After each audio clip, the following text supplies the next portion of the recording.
A human can survive without food for over a damn year. The world record is nearly 400 days. Without water, maybe 2 weeks.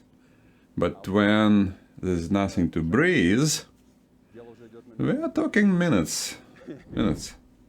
If you think about it, breathing is probably the most fundamental macro process of our lives.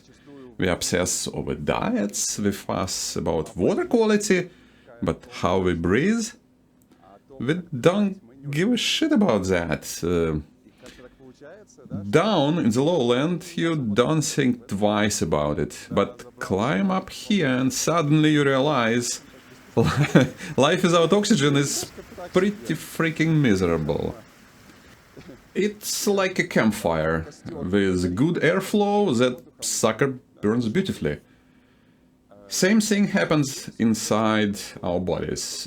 All those carbs and fats we eat, they burn well and produce energy when there is enough oxygen. When there isn't enough, you feel like absolute crap. When a fire lacks oxygen, it starts smoking, right?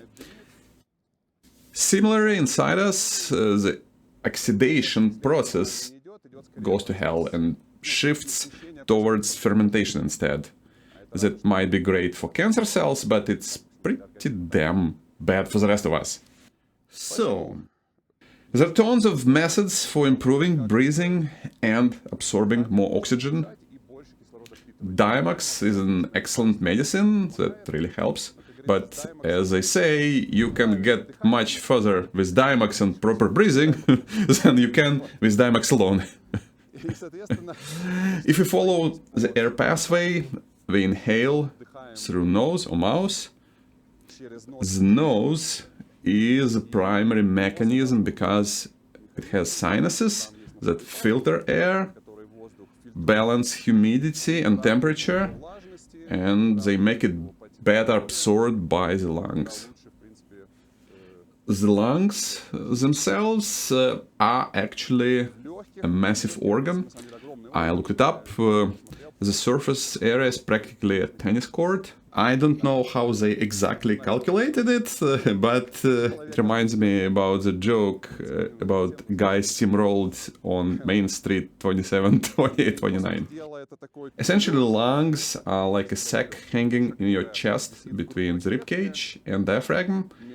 When you breathe using only your upper chest, even if you think you are breathing deeply, you are actually only using half of your damn lungs. And up here, that shit doesn't work well.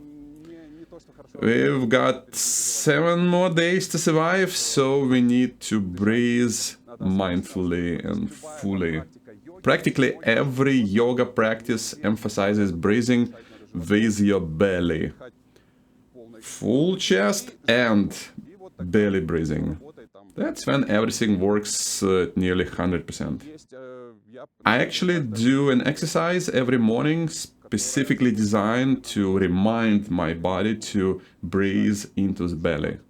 For those who remember Soviet times, it's called strelnikova breathing.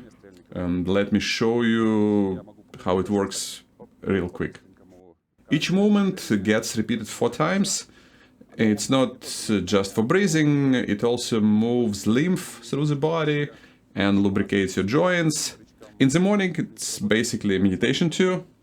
And we breathe through the nose into the deepest part of the lungs. They even use this for COVID recovery now, though it was always used for pneumonia recovery before.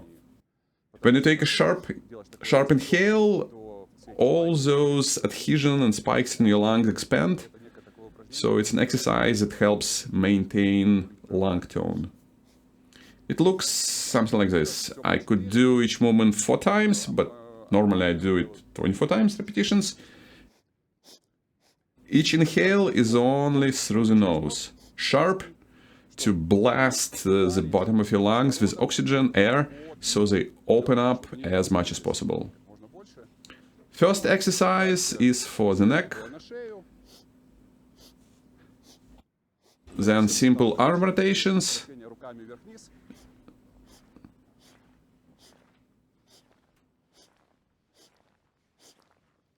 Then we work the back.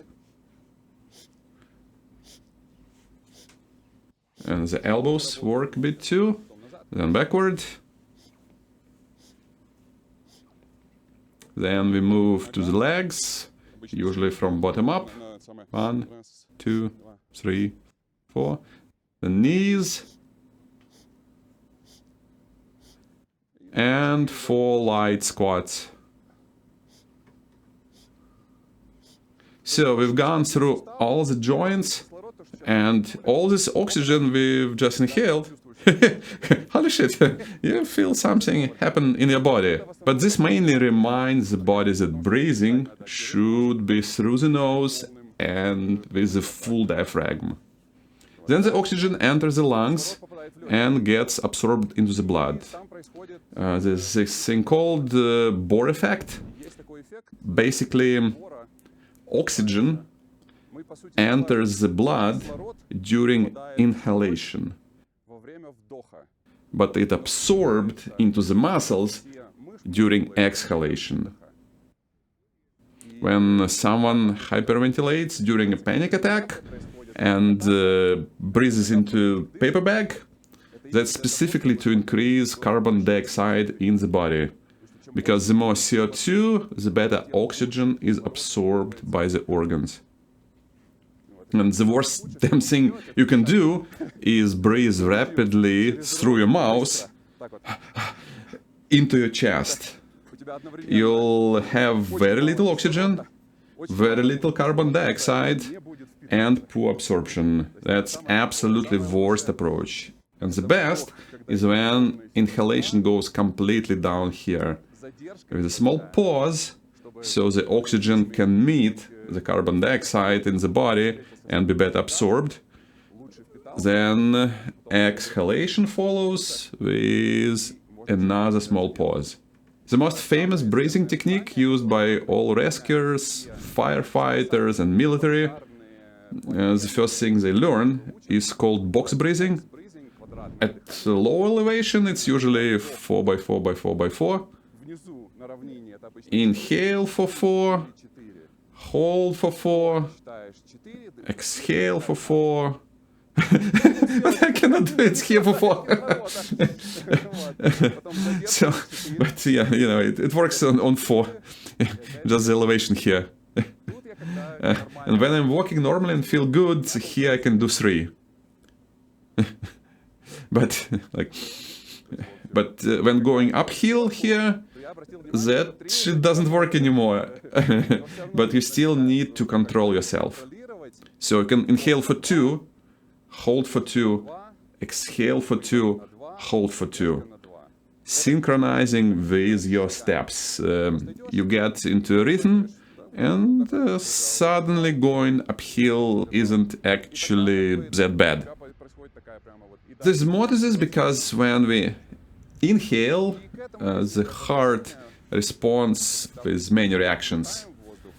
And there is a reaction with the oxygen, there is a reaction with expanding of the chest, but bottom line is, when there is a lot of air, your heart goes, oxygen, oxygen, oxygen, and speeds up.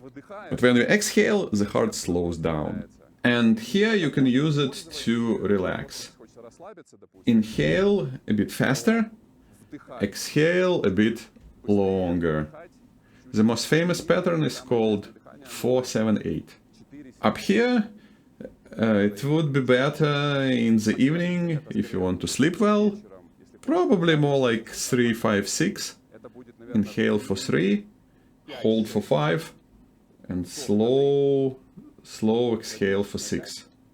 When you exhale longer than you inhale, with a slow exhale, well, it's very good for relaxation.